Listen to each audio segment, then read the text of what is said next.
James Kitchen now joins us. He is a lawyer with Justice Center for Constitutional Freedoms, something that is relatively new. It's about 10 years old, and it's a voice for freedom in the courtrooms of Canada. He is here to talk to us about Pastor James Coates, who is he still in maximum security? He is, yeah. He's in the remand center in Edmonton. And who goes to that prison usually? Well, people who are awaiting their trial, right? Which is what he's doing right now, currently. That's why we refer to it as a remand center. So, I think there's a wide mix. Certainly, his cellmate was coming off of some sort of drug. I think it may have been meth.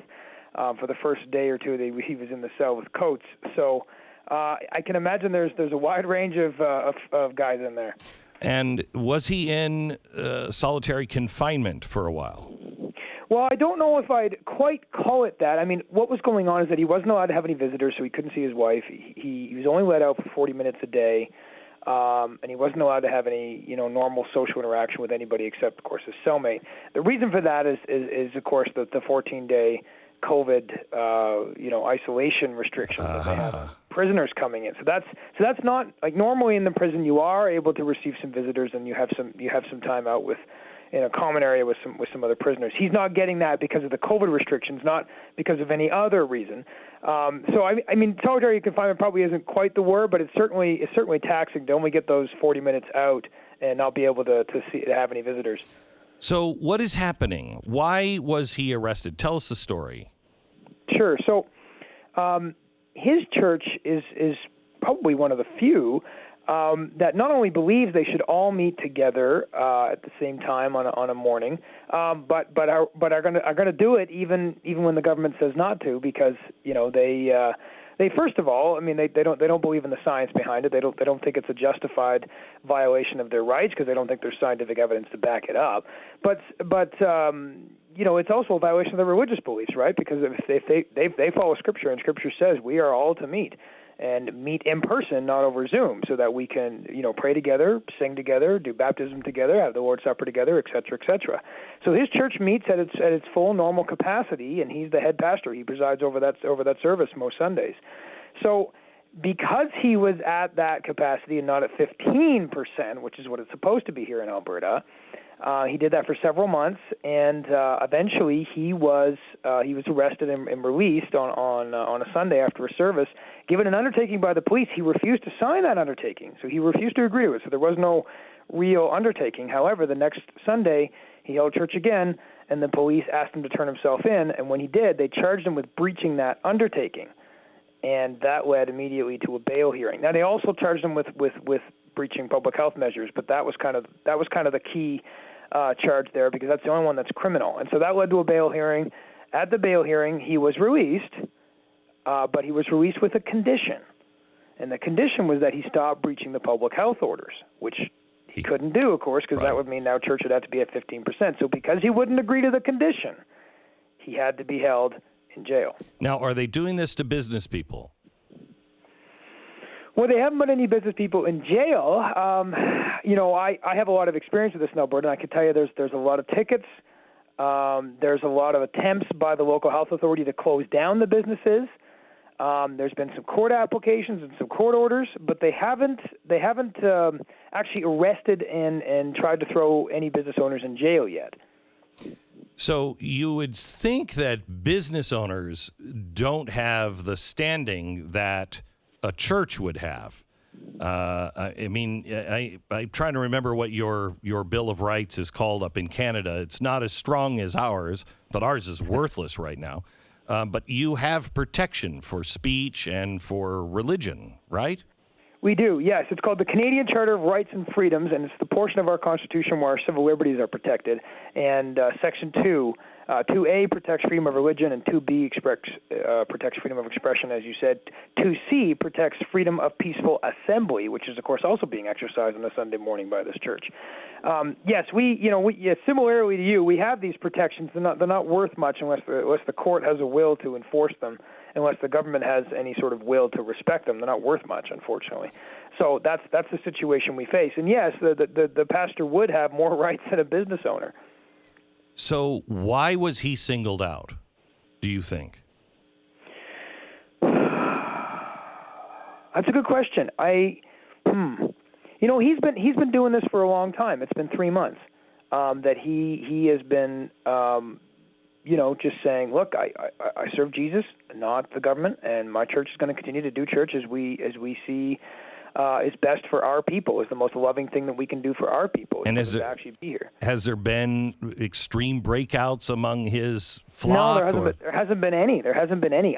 I can only say that perhaps the government is after 3 months of him doing this has kind of just, they said enough's enough. We gotta do something about this.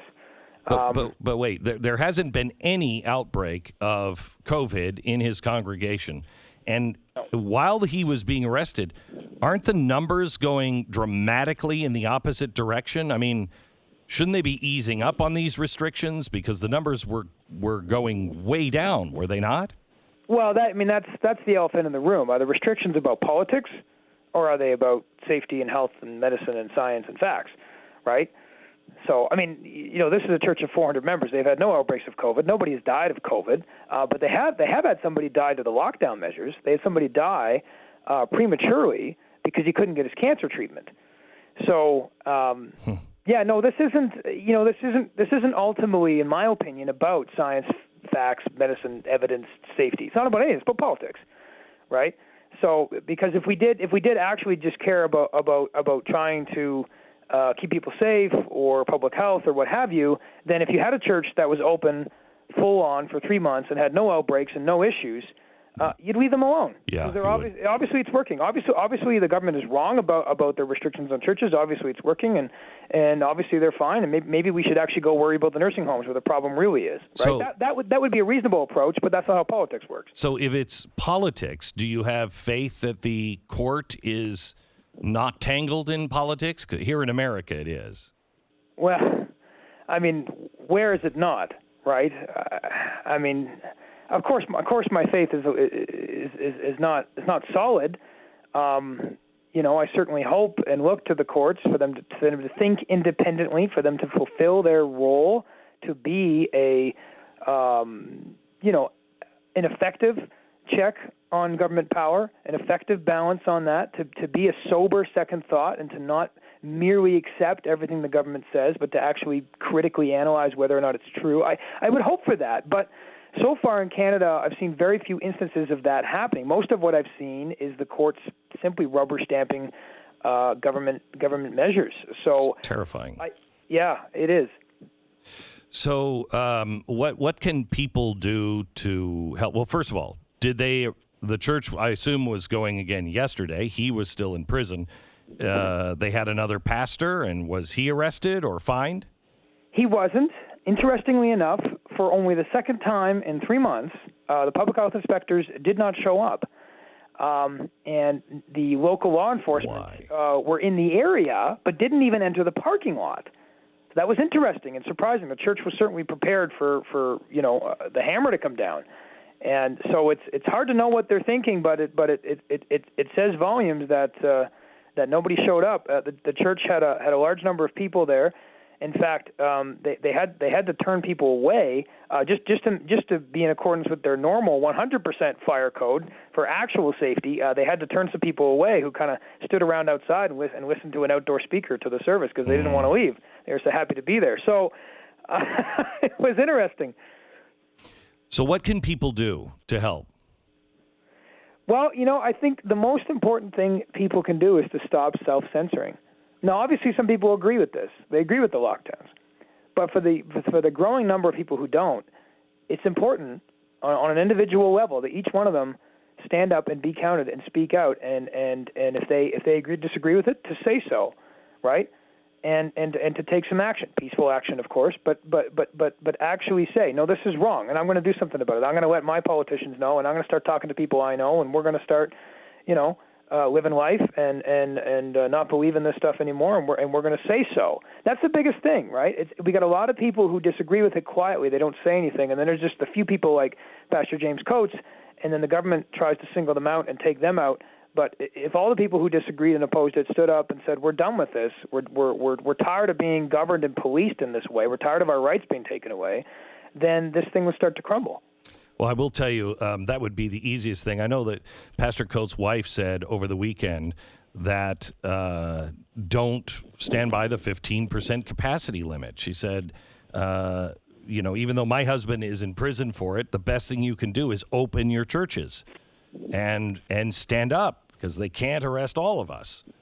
That's right. I mean, she's not wrong. That's just how it works, right?